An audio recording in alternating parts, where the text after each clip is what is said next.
दोस्तों यहाँ पे अगर सबसे पहली खबर की बात करते हैं तो वारी है लेजर वेपन्स, रोबोटिक वेपन्स और आर्टिफिशियल वेपन्स को लेकर। आपको बता दें कि भारतीय सेना के सीनियर लेफ्टिनेंट जनरल जो कि युद्ध की नई तकनीकों पर काम कर रहे हैं, खासकर की ड्रोन, स्वान्स, रोबोटिक्स, लेजर और लोअर म्यूनिशन से लेकर artificial intelligence, big data analysis और एल्गोरिथम वॉरफेयर को लेकर उनका कहना है कि इन सब का अध्ययन इस वक्त चल रहा है क्योंकि चीन के साथ पूर्वी लद्दाख में चल रहे विवाद के बीच ऐसी स्थिति का सामना करना पड़ सकता है। भारत की 13 लाख की मजबूत सेना के लिए पारंपरिक युद्ध की क्षमताओं के साथ साथ उनकी नॉन काइनेटिक और नॉन कॉम्बैट वॉरफेयर क्षमताओं को हम बढ़ा रहे हैं। आपको बता दें कि चीन आर्टिफिशियल इंटेलिजेंस के साथ साथ कई हथियार प्रणालियों और साथ ही भविष्य की युद्ध की तकनीक को विकसित करने के लिए काम कर रहा है, जो सेना के प्रयासों में एक क्रांति की दिशा में आगे बढ़ रही है। 2018 में भारतीय सेना ने नए लैंड अटैक सिद्धांत के रूप में युद्ध लड़ने की रणनीति को तेज करने पर जोर दिया, जिनमें launching on demand micro satellite योजनाओं से एकीकृत IBG और साइबर वॉरफेयर क्षमता का निर्माण शामिल है। साथ ही इसमें डायरेक्ट एनर्जी वेपन्स जैसे कि लेजर, आर्टिफिशियल इंटेलिजेंस और रोबोटिक्स भी शामिल है।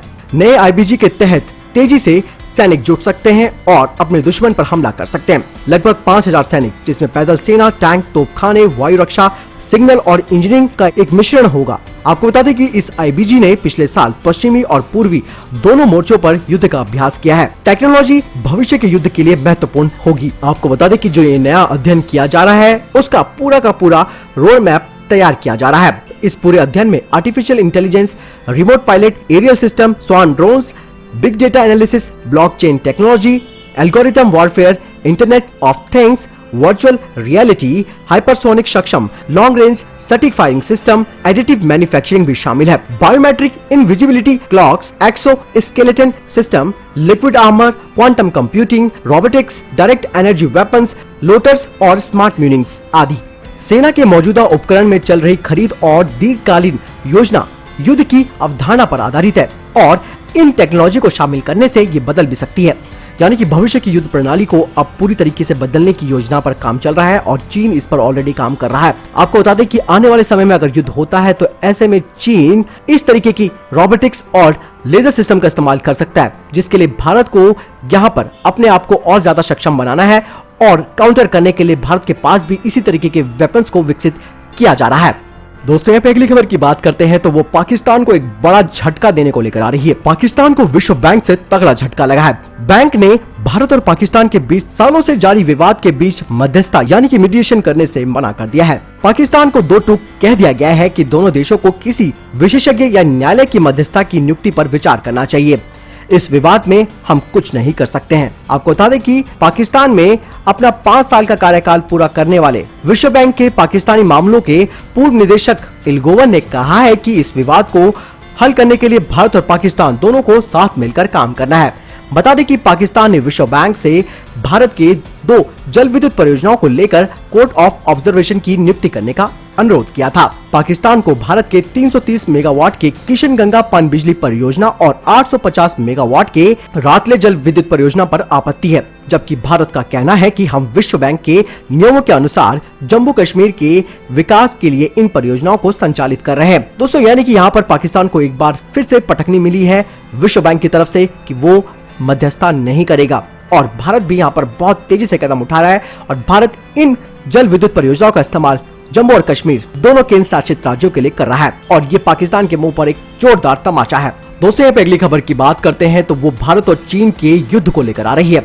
दरअसल 15 जून को हुए लद्दाख में गलवान घाटी में चीन की धोखेबाजी सामने आई थी और ऐसे में चीन के खिलाफ पूरे देश का मूड उबल पड़ा था, जिसमें 20 भारतीय जवान शहीद हो गए थे और चीन के करीबन 35 से 50 जवान मारे गए थे। आपको बता दें कि चीन के इस विश्वघात पर इंडिया टुडे ने देश के मिजाज को टटोलने की कोशिश की। मूड ऑफ द नेशन के नाम से किए गए इस सर्वे में 59% लोग मानते हैं कि सीमा विवाद पर भारत को चीन के साथ युद्ध करना चाहिए, वहीं 34% युद्ध के पक्ष में नहीं थे और लगभग 7% लोगों ने इस बारे में कोई राय नहीं दी। आपको बता दें कि इंडिया टुडे की इस जनमत रिपोर्ट में लोगों से पूछा गया था कि क्या चीन से भारत जीत सकता है, तो इसमें करीबन 72% लोगों ने कहा कि हाँ, भारत चीन को युद्ध में हरा देगा, लेकिन 9% लोग ऐसे मानते हैं जो कि ये कह रहे थे कि भारत चीन को नहीं हरा सकता। यानी कि अभी भी 59% लोग चीन के साथ युद्ध के लिए तैयार है। दोस्तों आप इस सर्वे से कितना सहमत है आप जरूर मुझे कमेंट सेक्शन में लिखकर बताएं। दोस्तों यहाँ पे अगली खबर भी भारत और चीन को लेकर आ रही है और हाल ही में ये जो अपडेट आया है वो यूरोपीय थिंक टैंक की तरफ से आया है। दोस्तों आपको बता दें कि चीन के खिलाफ भारत के अकेले खड़े होने पर पश्चिमी देशों ने भी अपना विश्वास दिखाया है। भले ही अमेरिका ने बीजिंग के खिलाफ क्वाड अलायंस बनाने का ऑफर दिया है, लेकिन भारत के अकेले तन जाने से ड्रैगन भी हैरान है। यूरोपीय थिंक टैंक ने ये बात कही है। पूर्वी लद्दाख में झड़प के बाद से ही भारत और चीन के बीच कई दौर की बातचीत हो चुकी है और इसके कुछ खास परिणाम सामने नहीं आए हैं और दोनों देशों की सेनाएं कुछ विवादित जगहों से पीछे हटी है, लेकिन चीनी सैनिक देप्सांग, गोगरा और फिंगर इलाकों में टिकी हुई है। यूरोपीय foundation for south Asian studies यानी कि EFSAS ने एक समीक्षा में कहा कि पैंगोंग में डिसएंगेजमेंट की शुरुआती प्रक्रिया में चाइनीज फिंगर 2 से फिंगर 5 के इलाकों से पीछे हटे, लेकिन रीज लाइन पर तैनातगी उनकी बनी है। भारत जोर दे रहा है कि चीनी सैनिक फिंगर 5 से फिंगर 8 तक से हटे। भारत ने चीनी सैनिकों की पूरी तरह से पीछे हटने तक अग्रिम इलाकों से हटने पर विचार से इनकार कर दिया है। थिंक टैंक ने कहा है कि 2017 में डोकलाम की तरह ड्रैगन की आक्रामकता के खिलाफ भारतीय राजनीति और सैन्य नेतृत्व की ओर से दिखाया गया दृढ़ संकल्प ने चीन को हैरान किया है। EFSAS ने कहा कि भारत ने सियाचिन ग्लेशियर की तरह यहां बड़े पैमाने पर सैन्य सामान और रसद एकत्रित कर लिया है। भारत की ओर से तैयारियों से पता चलता है कि भारत सीमा पर किसी भी गंभीर टकराव का मुकाबला करने के लिए काफी मजबूत है। EFSAS की मुताबिक भारत उम्मीद करता है कि मौजूदा तनाव का हल बातचीत के जरिए निकाला जाए, जिससे दोनों देशों के बीच शांति हो सके। लेकिन यहाँ पे यूरोपियन थिंक टैंक का कहना है कि भारत अकेले ही चीन के लिए काफी है और ये बहुत बड़ी खबर है। दोस्तों हम समझ सकते हैं कि यूरोपियन थिंक टैंक किस तरीके से एनालिसिस करता है किसी भी चीज को लेकर, और यहाँ पर उन्होंने अमेरिका को भी साइडलाइन कर दिया, यानी कि भारत अपने दम पर चीन से मुकाबला कर सकता है। आपका क्या कहना है इस बारे में आप जरूर मुझे कमेंट सेक्शन में लिखकर बताएं। दोस्तों पे अगली खबर की बात करते हैं तो वो नौसेना को लेकर आ रही है। चीन के साथ कई महीनों से चल रही तनातनी के बाद भारतीय नौसेना ने हिंद महासागर क्षेत्र में अपने युद्धपोतों की संख्या बढ़ा दी है।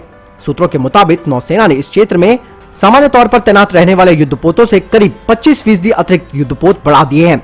अधिकारियों ने बताया कि पिछले 100 दिनों में भारतीय नौसेना उत्तर में लद्दाख से लेकर दक्षिण में मॉरिशस तक करीब 7000 किलोमीटर और पश्चिम में लाल सागर से पूर्व में मलका तक करीब 8000 किलोमीटर की दूरी तक निगरानी रख रही है। भारतीय नौसेना इंडियन ओशियन रीजन में महत्वपूर्ण स्थानों पर अपने युद्धपोतों को तैनात रखती है। ये किसी भी स्थिति में दुश्मन का जवाब देने के लिए तत्पर रहते हैं। ये युद्धपोत बंगाल की खाड़ी, मलका, अंडमान सागर, दक्षिण और मध्य हिंद महासागर क्षेत्र, अदन की खाड़ी और फारस की खाड़ी में गश्त करते हुए नजर आ सकते हैं।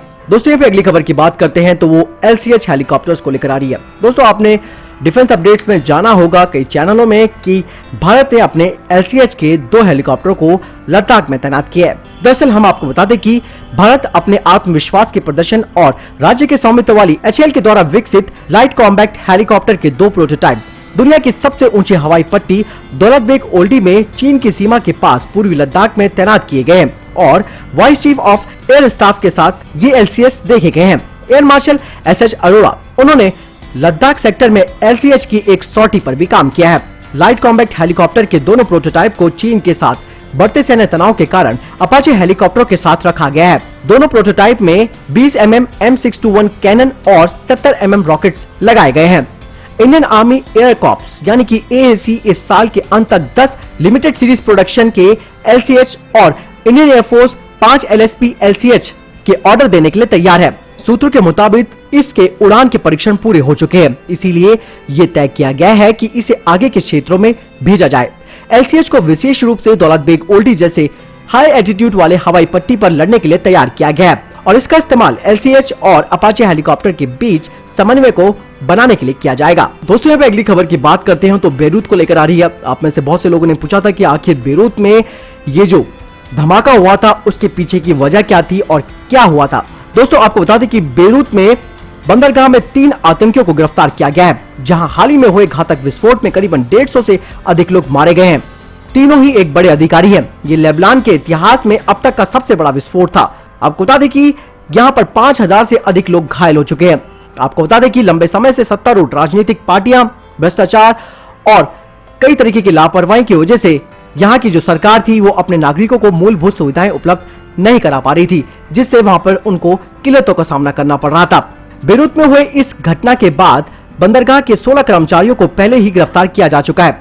आपको बता दें कि अधिकारियों ने पिछले 6 सालों में कम से कम 10 बार इस बात को लेकर चेतावनी दी थी कि बेरूत के बंदरगाह में विस्फोटक रसायनों का जखीरा पड़ा है और उसकी सुरक्षा लगभग ना के बराबर है। हाल में ही सामने आए कुछ दस्तावेजों से पता चला है कि इन चेतावनियों पर जरा भी गौर नहीं किया गया और 2750 टन का अमोनियम नाइट्रेट फट गया, जिससे भयंकर तबाही मची और हर तरफ अफरा तफरी मच गई।